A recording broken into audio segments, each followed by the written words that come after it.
someone serving in the United States Army, there are some things that they're not allowed to do that maybe they could do when they were a civilian. So let's talk about 5 of those things that they can't do.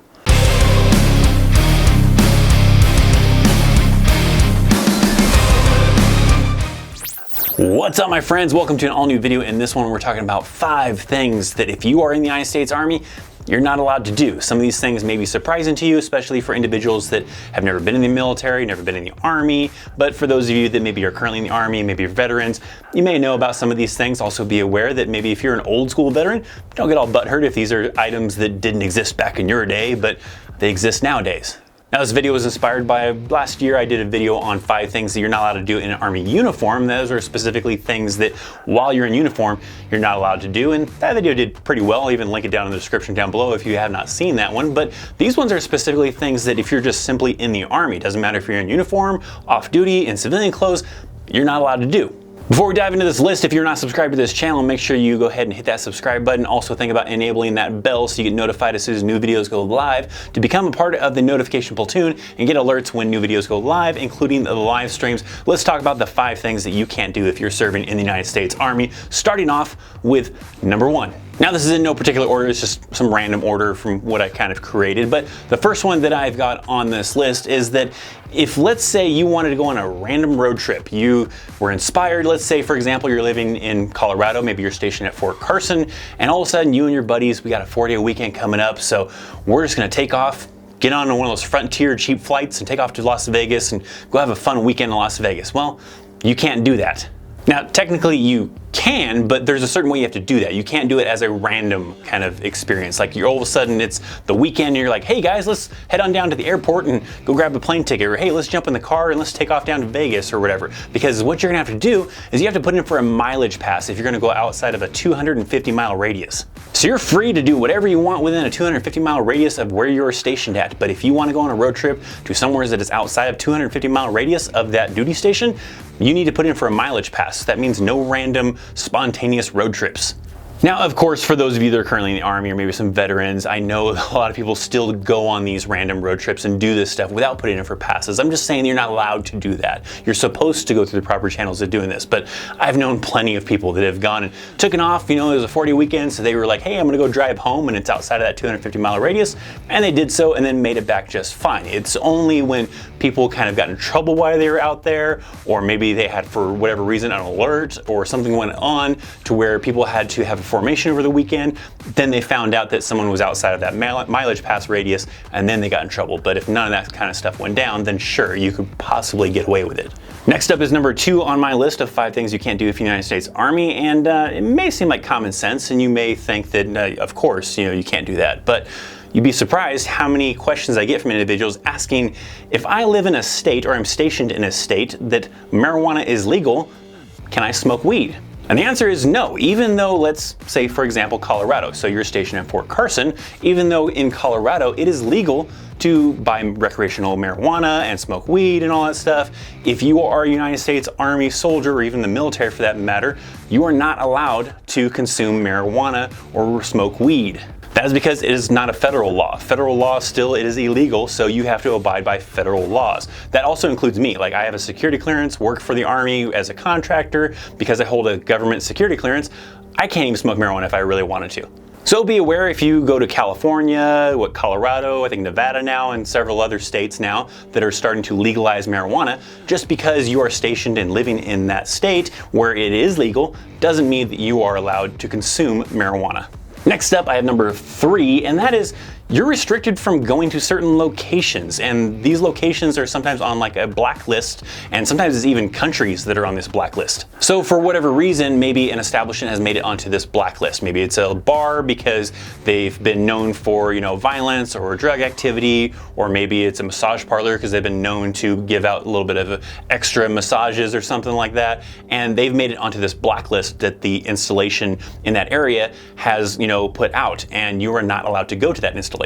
That's not something, you know, you get in the civilian world. You know, if you're just a civilian out there, you don't have a blacklist of things, of places you're not allowed to go to, right? Obviously. You know, if you have a bar that's been doing drugs or whatever, there's nobody saying that, hey, you're not allowed to go to that bar. But in the Army, you can possibly have that. And like I said, even sometimes with countries, I remember when I was stationed in Korea and the bird flu epidemic was a big thing, there were certain countries that were blacklisted while this bird flu epidemic was going on that we weren't allowed to travel to. I was even talking to a friend the other day about how when he was stationed in Fort Bliss, they were restricted from going to Mexico during some things that were going on around that time frame, and he wasn't allowed to travel into Mexico if he wanted to. So crazy enough, the Army will restrict where you're allowed to go, where you're not allowed to go, and even sometimes countries of where you're allowed to go and where you're not allowed to go. Next, we move into the fourth thing that you can't do in the United States Army, and yes, this one you're not allowed to do if you're not in the Army, if you're just a civilian, but the punishment for doing it in the Army is a lot more heavier than it is if you're just a civilian and do this. And what I'm talking about is cheating on your spouse or committing adultery. Now, on the civilian side, yes, you're not supposed to be committing adultery, you're not supposed to be cheating on your spouse, and this can be grounds for divorce. That person could file for divorce against you if you cheat on them and commit adultery. In some states, you're allowed to like sue for that and all that kind of other stuff. But on the military side, it's a lot stricter than it is on the civilian side. On the military side, yes, you're not allowed to commit adultery. Like I said, you're not allowed to cheat on your spouse. And if they have evidence that you did so, they can choose to bust you down in rank. So they are going to demote you down in rank. They could fine you. They could take a certain amount of money out of your paycheck every month for a certain amount of time. They can put you on extra duty, which means you're working long hours until midnight for a certain amount of time. All sorts of things. I believe they can even kick you out of the Army if they really wanted to pursue that option. You don't get that on the civilian side. If you work at Walmart or, some other automotive shop or whatever, your employer is, and you commit adultery against your spouse, your employer probably isn't going to punish you. Your employer isn't going to demote you because you cheated on your spouse. Your employer probably isn't going to fire you because you cheated on your spouse. Maybe in some cases for government jobs, you might have some kind of situations like that, but you work at your normal day-to-day kind of job, being a mechanic, working at Walmart, being an electrician, whatever kind of a thing, you're probably not going to have repercussions at your civilian employment like you do in the military working with the Army. I have known several soldiers that this has happened to them, where they were, having some kind of relationship with another soldier, so they were able to prove it that way, and this soldier was married, or both soldiers were married to other civilian spouses or whatever, and because they had the evidence to prove that these individuals were cheating on their spouses and committing adultery, they busted them down in rank and put them on extra duty. So yes, you can't do this on the civilian world either, but if you do it in the Army, the punishment is much, much higher than it is on the civilian side. Now let's go into the fifth and the final one of the 5 things you're not allowed to do in the United States Army, and for some of you, again, this one may be common sense, but surprisingly, there are some people that may not know about this, and that is call in sick. So of course, if you're pretty familiar with, some individuals in the military, in the Army, maybe you've seen a lot of my videos, sure, you might already know this. But for a lot of you, you may not understand that if you wake up in the morning, you're vomiting, maybe you have food poisoning, maybe you got diarrhea, you're injured, whatever the case is, you can't just simply call into your leadership and say, hey, Sergeant, I can't make it in, I've been throwing up like crazy, I'll just see you guys tomorrow, whatever, I'm just gonna stay home. No, that's not how it works. That may sound really crazy to you. You're like, I'm vomiting, I'm really seriously injured or whatever. They still expect me to go in? Pretty much, yes. They want you, what you're gonna have to do is, if you're in this situation, there are actions you have to do, but that doesn't involve simply just calling in and saying, I can't make it in, I'm taking a sick day or whatever. You're gonna have to go to the aid station, which is where the medics reside at, to get seen by the medics, or if it's something really serious, then they're gonna tell you that, okay, if it's serious enough that you can't make it into the aid station to go on sick call in the morning, then you need to go to the hospital. And someone's gonna check on you to make sure you're at the hospital and check on your well-being as well, but also make sure you're not just making this crap up so you can stay home and play video games all day.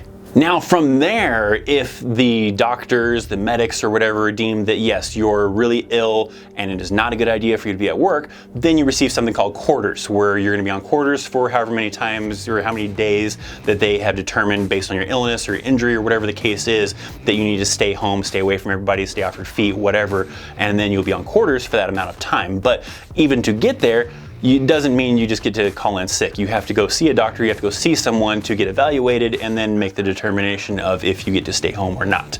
I've also even done a video on sick call and everything in the Army, and sometimes, it's easy to get quarters, sometimes it's really difficult. I knew a soldier that got pretty much struck by lightning and all they got was half a day of quarters. But then I've known also individuals that were sneezing or had a little bit of a flu and ended up getting a day of quarters. So it just sometimes varies on the medics or the doctor that the individual sees.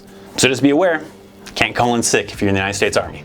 So this was just 5 things that I wanted to kind of cover, especially for individuals who may not be familiar with the Army or the military, things that maybe you'd be surprised that you can't do when you're in the Army, but obviously there's a lot more things than just 5 things that you can't do when you're in the Army. You can't murder people, you can't do drugs, and there's also some other things that are kind of similar to the ones on this list that you might not think about that you simply can't do if you're in the Army. So for any of my individuals out there, my viewers that are watching this video that are currently in the Army, maybe some veterans, if you can think of some other kind of crazy ones that maybe you wouldn't think about if you were a civilian that you're not allowed to do in the Army, love to hear about them down in the comment section down below. Also, if you have any questions about any of the ones that I covered, maybe ones that you heard myths about or whatever that you're not allowed to do when you're in the Army, maybe leave those in the comments as well. Alright, if you enjoyed this video, slap a thumbs up on it. Check out some recommendations over here for some other videos that are amazing. Check out the links down in the description for my social media, my P.O. box, all sorts of fun stuff. Thank you guys so much for watching. I'm ThatChrisChaos. I will see you next time. See ya.